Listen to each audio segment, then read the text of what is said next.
12 o'clock. It's 12:02, so we will start the County Operations Committee meeting for April 28th. Welcome, everyone. And the first action item is the approval of the minutes for February 24th, 2026, and the executive session for February 24th, 2026. I need a motion to put those on the floor. Ms. Daly and Dr. Blair. So it's on the floor. Any corrections or approvals? Seeing none, we will go ahead and make a vote. So please cast your votes.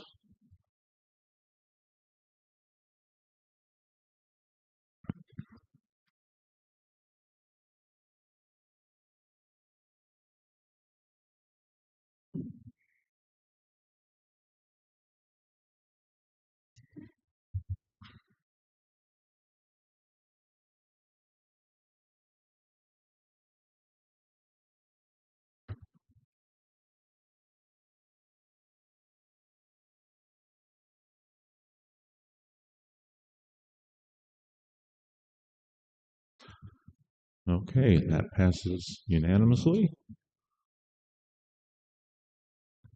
Okay.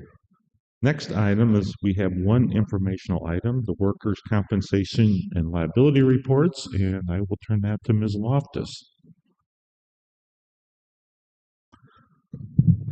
Good afternoon. In front of you, I've actually passed out a new revised work comp and liability report from what's in your packet. We had some reporting discrepancies that we noticed at the time once we had to submit, so we worked that with our TPA. However, I do see that that says as of March 31, 2025, so I apologize. This is actually through March 31, 2026, so this is your Q1 report. So again, just kind of to update, the top half are our liability claims. You'll see I did remove 2019 through 2021. That's just because all of those claims are now at zero. We have no more open claims for those years. So just to kind of be able to get everything, a little bit easier to read. And then that remaining 2018 claim is actually settled. We're just waiting on paperwork to be finalized before payments actually issued. So that will be cleaned up on our next quarter report, where that will be finalized and then moved off the report. And then at the bottom is our work comp claims. Again, that's you'll see our open and closed claims, as well as the cost for each of those claim years. These numbers do include, if you recall, at the end of last year, we approved 3 different work comp settlements. So those numbers are included in these numbers here. So happy to answer any questions. Any questions from the committee on the report? Member Renault. Thank you. Do these claims include health department employees also? Yes. Okay, thank you. Okay, great. Any other questions from committee? All right, seeing none, we will move to the next item on the agenda, which is executive session for pending litigation. So I need a motion to put that on the floor. Member Coates and Member Phelan. So please vote to put this executive session into motion.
first resolution is approval of workers' compensation settlement in case 010015-006597-WC-01 for $48,000 and $48,420.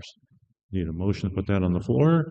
Ms. Williams, Member Williams, and Member Elsasser is a second. So with that, I'm going to ask for a vote.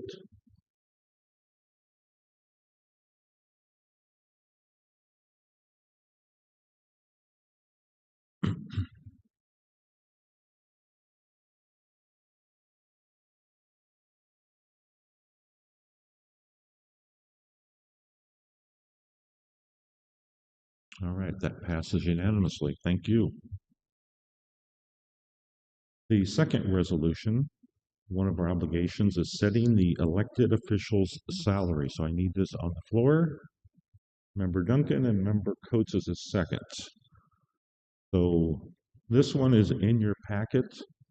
It's one of our obligations as the county board, and we bring it through operations to set the salary for the upcoming elected officials. So you'll see in the briefing, there's 3 elected official categories that are up for election: the county clerk recorder, the county sheriff, and the treasurer.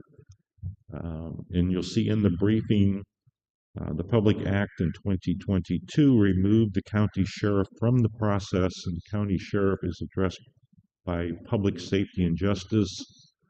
County sheriff is a percentage of the state's attorney now, according to state statute. State statute has the state's attorney salary being adjusted, I think, effective July 1 of each year. So after July 1, we will then, and I would say it's coming through public safety and justice, unless they want to bring it back to operations, to approve the sheriff's salary. So that leaves the other 2, the county clerk and recorder and the county treasurer. You'll see in your packet the recommended salary setting for the upcoming 4-year term. There were some changes that were proposed. I think all of the committee members have seen this ahead of time. A couple changes just to highlight. Several years ago, we implemented what was called an annual service payment, which was a $1,500 amount. Decided to roll that back into the annual salary. So when it's a service payment, any increase year over year doesn't get added to it. So it really needs to go back into the salary so it makes sense. So that's one change. The state stipend stays the same unless the state of Illinois does something to change that, and that's their call if they want to adjust that $6,500 stipend.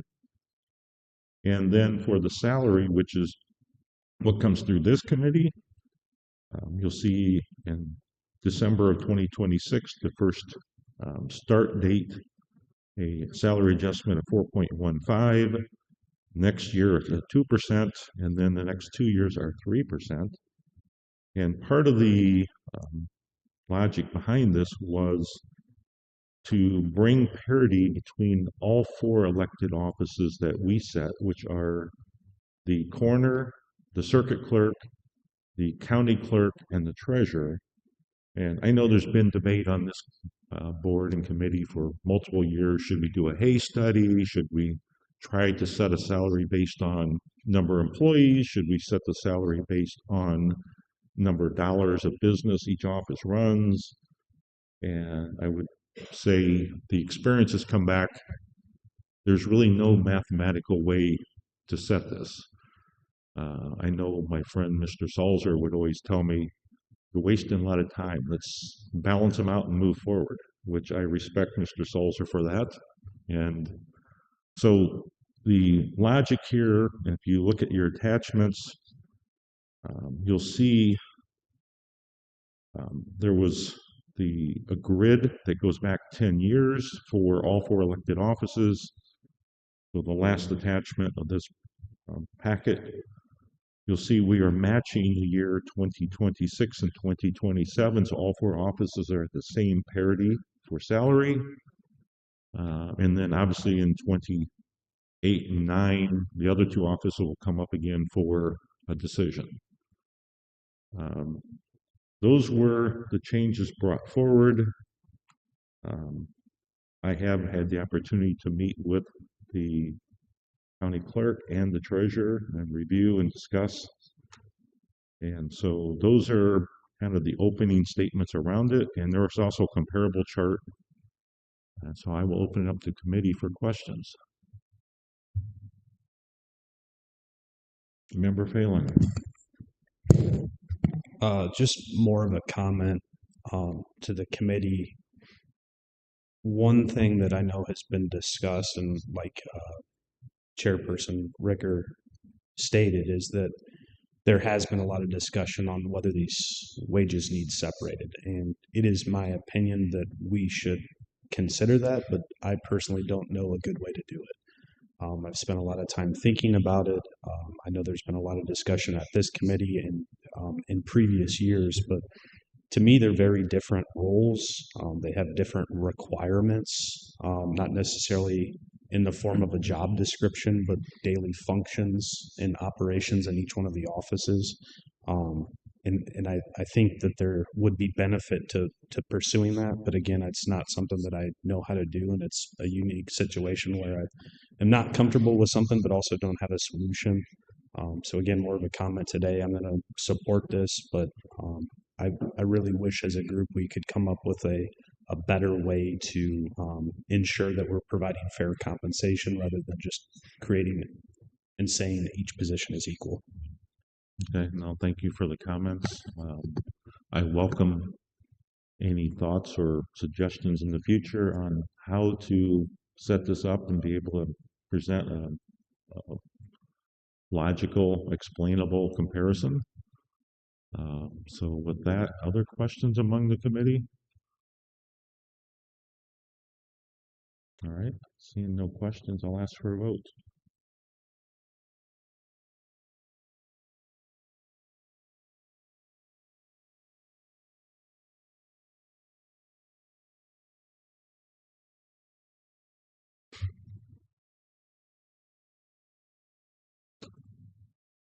And that passes unanimously. Thank you. Thank you for the support. So the last items are public comments. Apologize, get back to my schedule here. Public comment, anyone in the room for public comments? Going once, going twice. All right, we'll close public comments. Miscellaneous for the committee members. Any miscellaneous items for operations committee? Seeing none, we will adjourn. Thank you very much.